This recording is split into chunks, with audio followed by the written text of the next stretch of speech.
ఇక సింహాద్రిని భువన కలుస్తుంది. "అన్నయ్య, నాకు పెద్ద సమస్య వచ్చింది. నాకు నా కొడుకుకి మధ్య దూరం పెరిగేలా ఉంది. ఆ జాను వల్ల నా కొడుకు నాకు దూరం అవుతాడని భయంగా ఉంది. ఏం చేస్తే దాని బారి నుంచి నా కొడుకుని కాపాడగలను? నువ్వే సలహా చెప్పు అన్నయ్య" అని అడుగుతూ ఉంటుంది భువన.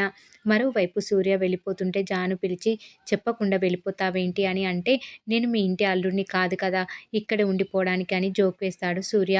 "నీ వల్లే ఇదంతా సూర్య. నాకు అండగా ఉండి నాకు ధైర్యం చెప్పావు. అన్నీ కోల్పోతే కానీ నీలాంటి ఫ్రెండ్ విలువ తెలియదు. నువ్వు నాతో ఉంటే ఎంత కష్టమైనా ఎదురించగలను. ఎప్పుడూ ఇలాగే నా పక్కనే నాతో ఉంటావు కదా" అని జాను సూర్యతో అంటుంది. ఇక మరోవైపు సింహాద్రి, "ఎప్పటికీ జానుని సూర్య పక్కన ఉండనివ్వను" అని అంటాడు. "నువ్వు అడగకుండానే నీ జీవితంలోకి వచ్చా. నువ్వు వెళ్ళిపోమన్నా వెళ్ళిపోను" అని సూర్య అంటాడు జానుతో. దాంతో జాను సూర్యని హగ్ చేసుకుంటూ ఉంటుంది. ఇక సూర్యని మనం కాపాడుకోవాలంటే పెళ్లి చేసేద్దాం.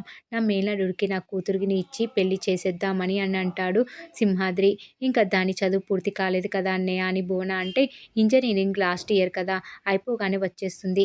పెళ్లి చేసేద్దామని సింహాద్రి అంటాడు భువనతో. ఇక భువన సరే అని అంటుంది. జాను హగ్గు ప్రపోజల్ గుర్తు చేసుకొని సూర్య హ్యాపీగా ఉంటాడు. ఇక మరోవైపు సింహాద్రి కొడుకు కళ్యాణ్ రాత్రి గౌతమి కోసం ఇంటికి వచ్చి పేపర్ మీద సారీ అని రాస్తాడు. గౌతమి మాట్లాడడానికి బయటకు వెళ్తుంది. బామ్మ గౌతమిని చూసి ఫాలో అవుతుంది. గౌతమి కళ్యాణ్తో మాట్లాడుతూ ఉంటుంది. ఇంతలో బామ్మ రావడం చూసి కళ్యాణ్ని దాక్కోమని అంటుంది. ఎవరో దొంగ అయి ఉంటారని బామ్మ రాళ్ళు విసిరి కొడుతుంది. దాంతో కళ్యాణ్ పారిపోతాడు. ఇక జాను ఇంట్లో అందరూ ఇల్లు క్లీన్ చేస్తూ ఉంటారు. మురళి అప్పుడే బయట నుంచి వస్తూ పడిపోబోతే నందు పట్టుకుంటుంది. ఇంతలో నందుకి కాబోయే మామ వచ్చి చప్పట్లు కొట్టి, "మిమ్మల్ని ఇలా చూడడం చాలా సంతోషంగా ఉంది. మీ ఇద్దరి జంట చాలా బావుంది" అని సెటైర్లు వేస్తాడు.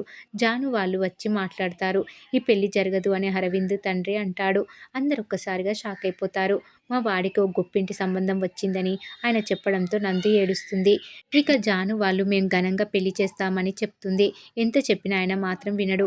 ఆయన వెళ్ళిపోతుంటే అందరూ బయటకు వెళ్ళి ఆయన్ని బతిమలాడుతూ ఉంటారు. మురళి ఆయన కాళ్ళు పట్టుకుంటాడు. "అంతగా నీకు ఆ అమ్మాయి మీద ప్రేమ ఉంటే నువ్వే పెళ్లి చేసుకో" అని అంటే, "తనకి అమెరికా వెళ్ళాలని కోరిక.